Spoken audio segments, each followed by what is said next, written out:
અમદાવાદ શહેરમાં મંદિરો પણ હવે સુરક્ષિત ન રહ્યા હોય તેવો ઘાટ સર્જાયો છે। ટ્રાફિકથી સતત ધમધમતા રહેતા બોપલ વિસ્તારના જાણીતા મંદિરમાં ચોરીની ઘટના બની હોવાના અહેવાલ પ્રાપ્ત થઈ રહ્યા છે।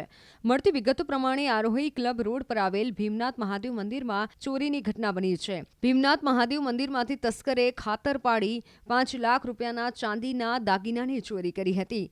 રાત્રે 1 વાગ્યાના અરસામાં મંદિરમાં ઘૂસેલા ચોરે ભોળાનાથ અને માતા પાર્વતીના ચાંદીના છત્ર ચોર્યા હતા।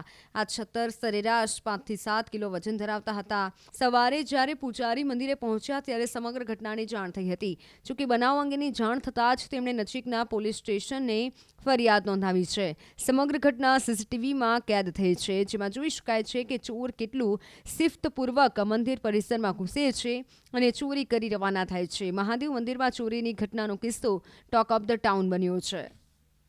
સવારના જ્યારે હું પ્રાતઃ નિત્ય પૂજાના સમય પ્રમાણે 5 વાગે જ્યારે મંદિર ખોલવા આવ્યો ત્યારે મંદિરના કપાટ ખોલવા જતાં ત્યાંનું જે મુખ્ય લોક હતો એ તૂટેલું પડેલું નીચે જોયેલું ત્યારે મેં દરવાજાને સીધે ધક્કો મારી અને જોયું તો મહાદેવની ઉપર લાગેલું જે 4 થી 5 કિલોનું અંદાજિત મહાદેવનું ચાંદીનું છત્ર અને માતા પાર્વતીનું ચાંદીનું છત્ર એની અંદાજિત 1 કિલો જેવી હશે, જે ટોટલી કિંમત 5 લાખ રૂપિયા આશરે થશે એવી વસ્તુઓનું અહીંયા ચોરી થયેલી છે એવું મને જાણ થતાં મેં મારા ટ્રસ્ટીઓ અથવા જે કાર્યકર્તાઓ છે મુખ્ય ભરતભાઈ પટેલ અને દર્શનભાઈ પટેલ એમને મેં જાણ કરેલી અને એ લોકો તરત આવી ગયેલા અને મને કીધું કે અત્યારે તમે નિત્ય પૂજા પતાવો અને આપણે પછી પોલીસ સ્ટેશનમાં ફરિયાદ કરશું। એટલે અમે તરત પોલીસ સ્ટેશનની અંદર જઈ બોપલ પોલીસ સ્ટેશનમાં ફરિયાદ આપેલી છે, જે લેખિત અરજી પણ આપેલી છે।